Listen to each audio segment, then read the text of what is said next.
Oduun keenya akkuma itti fufetti jiraachuu isaatis isin beeksifneeti jirra. Lolli Iraanii fi Israa'el haalaan kan hammaatee jiru ta'us Israa'el immoo guyyaa har'aan tana Iraan miidiyaa guddaa isaanii osooniif guyyaa har'aan tana oduu adda addaa dabarsaa jiru.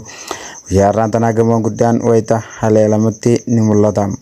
Gamoo miidiyaan guyyaan biyyattii keessatti argamu kun wayita haleelamutti miidiyaadhaa fi akkasumas gaazexeessitoonni wayita miidiyaa irraa baafachaa jiran ni mul'ata. Israa'el immoo guyyaa har'aan tana haleellaa kana kan irratti deebiteef ergaanii fi Iraan guyyaa afuraffaadhaatiif wal faanaan lola itti fufteedhaatu jechuudhaan beeksisan. Lolli immoo haala kanaatiinis ergaanis gaggeeffamee jiru.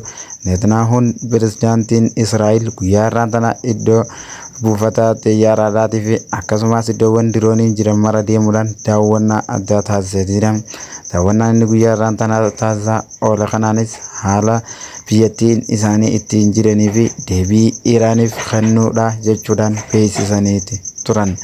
Gara biraatiin immoo Ayatollah Khamenei akkaaniif jedhanitti biyyi keenya Iraan hawaasni keenya kan Iraan baqachuudhaas hin qaban biyya isaanii cinaa dhaabbatanii hawaasa isaanii tajaajiluu qaban jechuudhaan dubbataniiti jiran.